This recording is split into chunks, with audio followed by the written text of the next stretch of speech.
We're all kinds of fired up for a Saturday special of your source for fantasy hockey news, the Locked On Fantasy Hockey Podcast, and all of the top injury news from around the NHL that's affecting your squad, breaking it down. Happy Saturday, everybody. Let's get this paper. You're Locked On Fantasy Hockey, your daily podcast on fantasy hockey.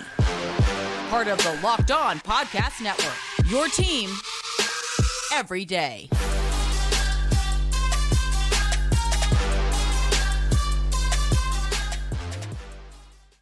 Welcome back inside the lab to your source for fantasy hockey news and, of course, daily degenerate gambling breakdowns. It's the Locked On Fantasy Hockey Podcast, and I am joined, as always, by my esteemed co-host, Mr. Steele Roden. And on this side of the microphone, it's your boy, Big Flip Livingstone, and thank you sincerely for making us your first listen every single day. We couldn't be doing it without y'all. Make sure you're out there smashing that subscribe button on YouTube. We love the feedback. 5-star review on Spotify. Much love for everyone out there. Your fantasy questions every single day, Steele. Sometimes it's a lot of work, but it helps us get better, and I hope we're helping y'all get better. And that's what today is all about. Saturday special injury roundup. Nathan MacKinnon, 3 Pittsburgh Penguins. Chad Ruhwedel, no offense, no fantasy value there, but Bryan, Rickard, Rakell, fantasy relevant, although Rickard Rakell has been a shell of himself this year, Steele. Taylor Hall, we're going to mention it. Korpisalo, also hurt, got to mention it.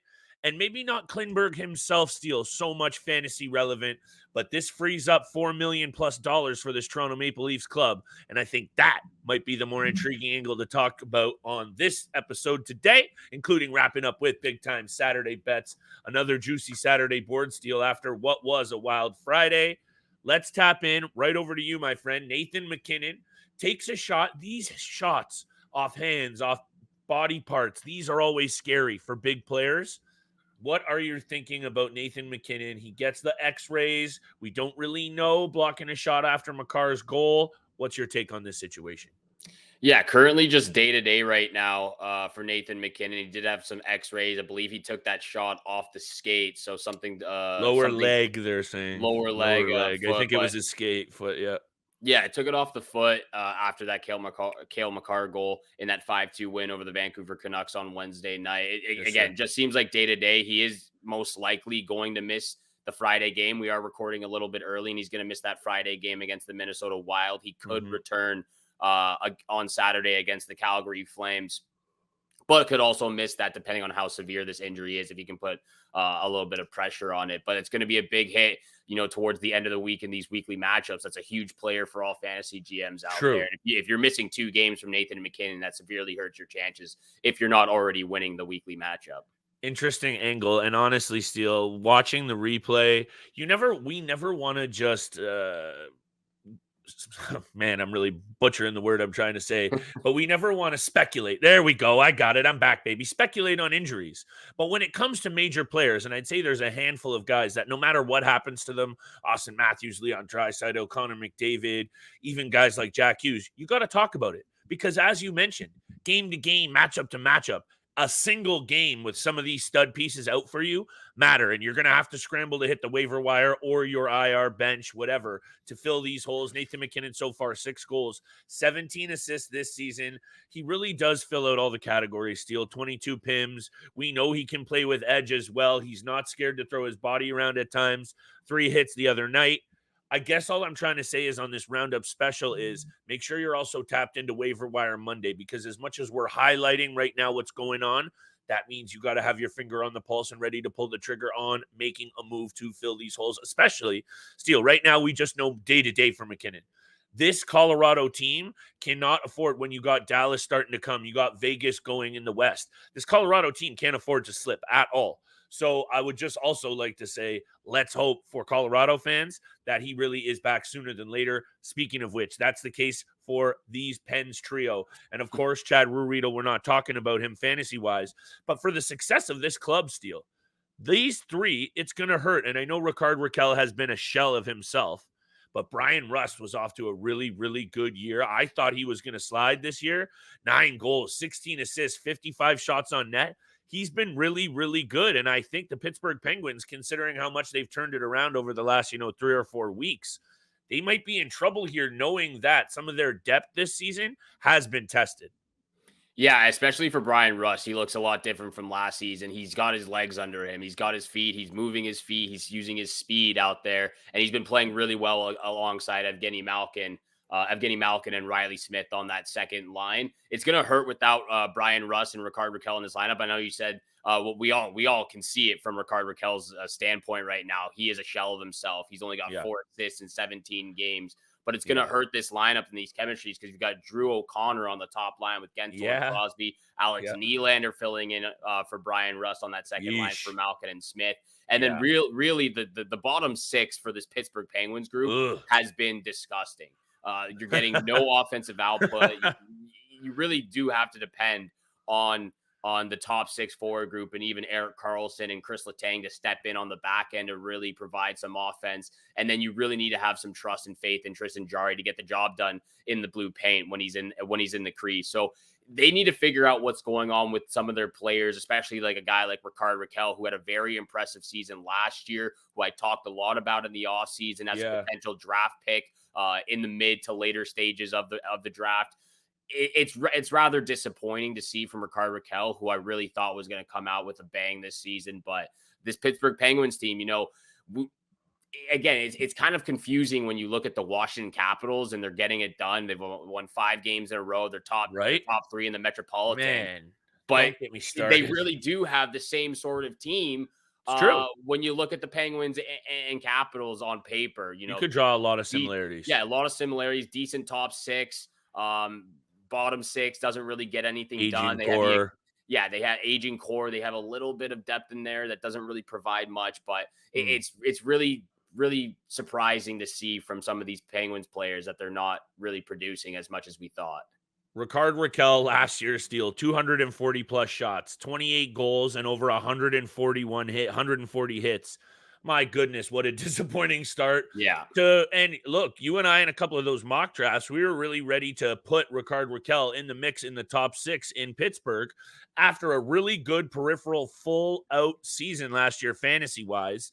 Say what you will about maybe I would say if we dug into some of these numbers a little deeper still in terms of his offensive output, Rickard Rakell strikes me as the player to get a lot of garbage time goals and a lot of minutes and points in the times where the season might already be out of hand. Anyway, that's just a pure speculation move there. I got the word that time.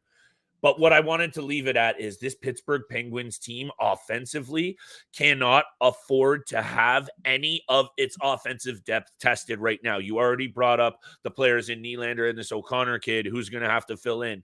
They are also only 4 points adrift from the basement in the Metro. And then you bring up some of these deeper metrics, Steele. They have the sixth worst power play in the NHL right now, Steele, only clicking at 13%. Only worst teams, Calgary Flames, Columbus Blue Jackets, Chicago Blackhawks. So there you go. I don't think they have a very large margin for error right now. So I would have my eyes double peeled on them for their peripheral fantasy value. If their name's not Crosby, Gensel, or Malkin, and obviously Karlsson, even Jarry Steele, this could really affect him over the next couple of weeks.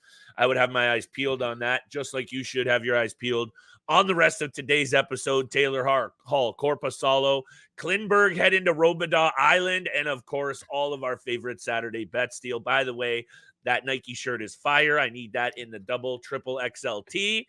Over to you, my friend. Take us away. Just before we move on to those 3 players and big time bets, just to finish off with Tristan Jarry. Jarry has looked a lot better since we talked about him after that injury. We talked about maybe that injury would be a good thing for him to kind of reset, regroup, and get fully healthy and in the right mindset. And he's been pretty spectacular so far since returning from injury. We're going to talk about 3 more injuries from a few more players in the Eastern and Western Conference before big time bets.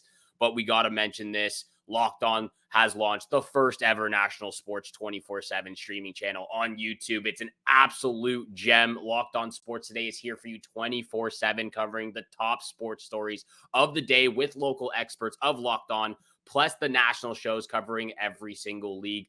go to Locked On Sports Today on YouTube, subscribe to the first ever national sports 24 streaming channel, and make sure you subscribe to the Locked On Fantasy Hockey podcast. Thank you so much for making it your first listen every single day. Continue to hit the subscribe, leave a follow, and a 5-star review. We appreciate all that love and support you show us Monday through Friday, 5 days a week. Again, just thank you so much. We're getting into Christmas time. It's the holiday season. American Thanksgiving just passed. Man, this year has just absolutely flown by. Yeah, man. I can't believe I can't believe we're almost at 2024. It's crazy. Just, what a whirlwind of a season, of a year. But let's continue on fantasy hockey talk. Always. A couple of these injured players, but let's start off with Taylor Hall in the second segment. Clearly he's done for the remainder of the season. He's going to have season-ending knee surgery, I believe it is. ACL. But this is ACL. Yeah, this is just rather disappointing for Taylor Hall and the Chicago Blackhawks. Just a guy, again, who just seems to be riddled with the injury bug. He gets it wherever he goes. And this really does hurt the Chicago Blackhawks because they started off pretty well in the month of October, and they've struggled as of recently. They're on a 5-game losing streak, but they have a ton of injuries throughout their lineup. Colin Blackwell on the IR, Jared Tenorti on the IR, Andreas Athanasiou, Taylor Hall, Corey Perry day-to-day. So they've got some significant players on the IR and out of their lineup, and they're really depending on some of these other young guys that just haven't quite found it yet. Lucas Reichel has been struggling. True. Taylor Radish hasn't been great. Jason Dickinson's actually been okay, but a lot of these guys that they're trying to find chemistry with Connor Bedard or, get going offensively just have not found their game yet. The blue line still is also haphazard still. They're relying on, the combination of Soderblom and Mrazek in the cage. Yeah. Also, when you look at how, obviously you can almost feel like the energy in Chicago is still overly positive because they have Bedard now. And I know Bedard is looking like he's absolutely sensational and worth every penny of the price of admission. But digging into the Chicago Blackhawks numbers, this team is going to be bad for another couple of years. And I really do think you're going to see them go on some prolonged losing streaks. They've only scored 43 goals this year, Steele. That's second least in the NHL. The San Jose Sharks, for context, have 28. And also, while we're on this topic and I'm at the bottom of this list, how are the Washington Capitals? No, let's talk about this for a second. I'm sorry. How are the Washington Capitals in second place? Steele, they have 41 goals scored this year, 2 less than the Chicago Blackhawks. It's baffling. Anyhow, the Chicago Blackhawks cannot afford to lose any kind of offensive anything. And say what you will about Taylor Hall, obviously a shell of he used to be fantasy-wise. 10 games so far, 4 points in deeper formats. He's still a name that is one of those, we talked about peripheral pieces, 20% or under. Taylor Hall is one of those players I'm totally fine as like one of my bench guys, one of those guys I go to week on the waiver wire, perhaps Steele. Obviously not a draftable player. But what's interesting to me, and we can move on very quickly from this because obviously not a ton of fantasy value here. Taylor Hall making this decision, the Chicago Blackhawks sound like they want Taylor Hall around. At 32 years old, given his track record and given the points he scored in the NHL, by the way, almost 700 points in 832 career games, they want him to be that steadying veteran presence around Connor Bedard and some of these young pieces. You mentioned Lucas Reichel. He's been disappointing. I was all over him. But at the end of the day, Taylor Hall going out, it's going to hurt the development of some of these young pieces because they would have been able to go to him. He'll still be around the team, but they cannot afford to lose any more offensive pieces given that they've already struggled so much to score. I really do think they need Andreas Athanasiou back. I haven't really looked into his injury that much, but he's a speedy winger that could really bring some offensive punch alongside Connor Bedard and help in that top 6 group. Moving on, though, to some of these Atlantic Division injuries. Let's start off with Joonas Korpisalo. I personally have some value into this because I have Joonas Korpisalo on one of my fantasy hockey teams, and he's been struggling with a undisclosed minor injury, it says, since the Global Series in Sweden and Stockholm. So he's been dealing with that for just under a week or maybe close to a week now. But this really hurts, especially since both my goaltenders are Stuart Skinner and Joonas Korpisalo. So I'm getting 0 goalie stats right now for this week, this weekly matchup, and it is killing me. I'm getting butchered this week on both of our leagues. It's brutal right now, and Stuart Skinner isn't helping me out either, Steele. And all of a sudden, though, you and I have been talking a lot about where to draft goalies. waiting to draft goalies this year. I don't know how many people have made out good, solid on that strategy, because so far waiting on goalies for me, the league that I didn't, looking real good. The one that I did, I might be pooched already, Yeah. and it's very early. So there's a little sidebar, but it goes to this point. Korpisalo out on Friday against who are they playing on Friday? Anyway, on Friday. Yeah, I don't know who the Sens played. Anyway, he's missed. New York Islanders. Thank you. He's out for that game, and it's going to be Anton Forsberg in the cage, Steel. Yep. Right now, that's the takeaway here. Forsberg 3-3 this year, .860 save percentage, though. That's got to come up. He's got to be better. I think he's very capable of shouldering the load and being a solid backup. Obviously, last year's double knee injury, that was so gutless. Anyway, I think he can be much, much better. And Mads Søgaard, we don't really know what we've seen from him, but at times he looks like he can be maybe a capable third stringer. But overall, again, we're talking about Chicago not being able to handle that offensive loss, talking about the Penguins in the depth. I don't think this Ottawa Senators club can survive very long unless Anton Forsberg steps up and take the reins here, because Korpisalo's been up and down this year, Steele. I don't know how you felt about his overall game, 5-4, 3.17 goals against and a .906.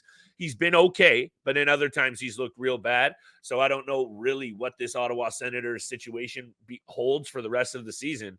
All I know is they're running out of time, and at the bottom of the barrel there was 16 points, and Boston has 31. Now you're realistically only chasing 2 teams. So I don't know. I don't know what honestly what's in store for this Ottawa team, but Korpisalo being out cannot help things. The upside for the Ottawa Senators right now is they have a load of games in hand on other teams. They've only played 15 games so far this season. Other teams are up to 20 and 19 or 18. 3 straight wins as well. 3 straight wins for the Ottawa Senators. So they're coming back around, and that global series really did help them getting in front of some of their friends and families there. But again, they're at the bottom of the Eastern Conference right now.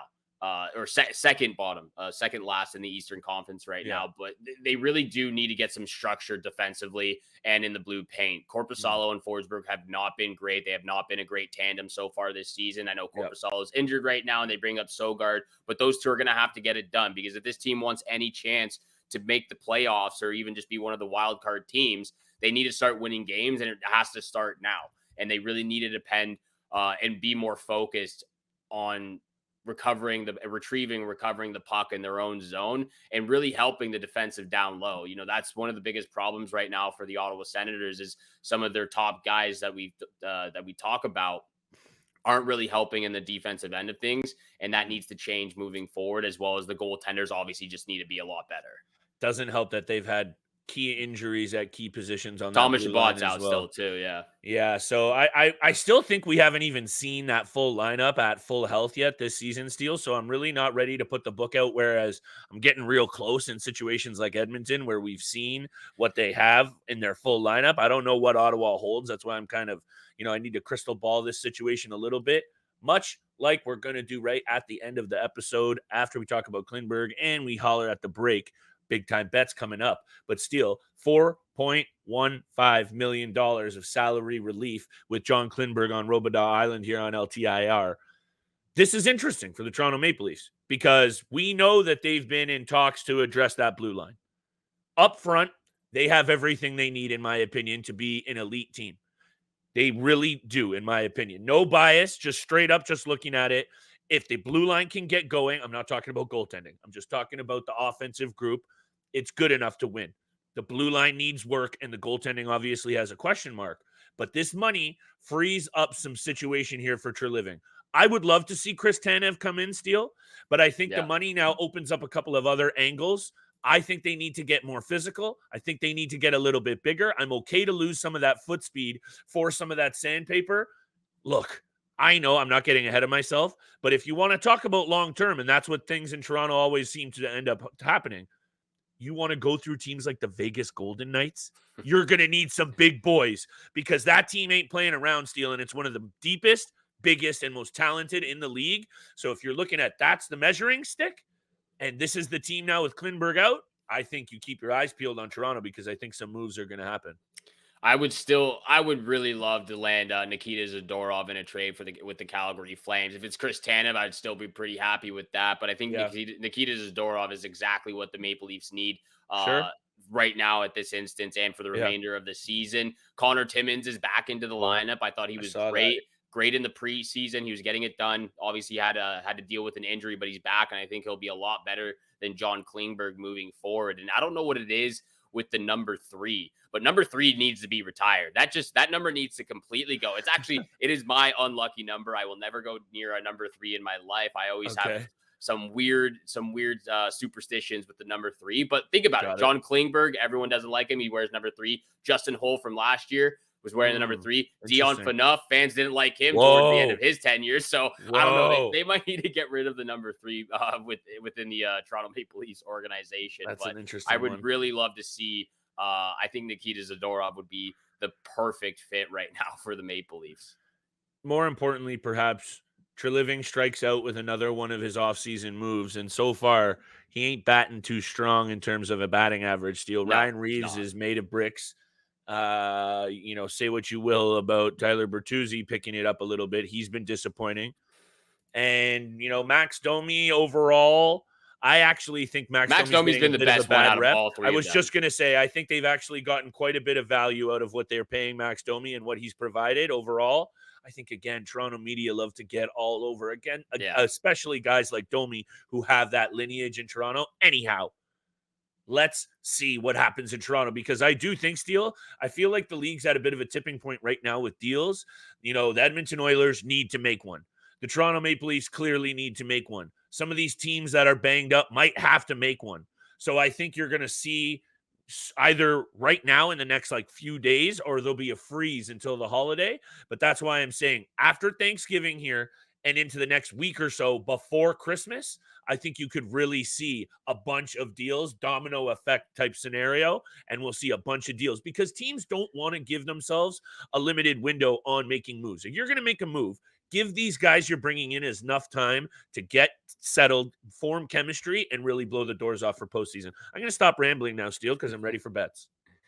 That would be an absolute treat to see some trades get thrown out there for early Christmas. That'd be a great early Christmas present. That'd be all great for us fantasy hockey fans and hockey fans in general to see some trades. Little Nikita Zadorov jersey under the tree for Mr. Roden over here, or what? That would be awesome. I'm expecting that now. I am expecting that gift from you, Flip. We'll dip into our YouTube money, Steele. We're big time Might have to dip into that little stash we've got going there on YouTube. But let's go on to big time bets. Thank you so much for making the Locked On Fantasy Hockey Podcast your first listen every single day. Continue to hit the subscribe, the follow button, and leave a 5-star review. We appreciate all the love and support you show us every single day. Flip, how many games we got on for Saturday night games? You want me to bust out the abacus here, Steele? Given there was 15 on Friday, we only have 8 games on tap on Saturday, which actually, you know what? After what I said on yesterday's episode in terms of too many games can sometimes feel like, kid in the candy store type situation. You got to get the blinders on. 8 seems lovely. You got 2 matinees and 6 evening tilts. I want to hear your picks, though. Fire me off all 3 because I like what we're cooking right now. I've been saying it every episode.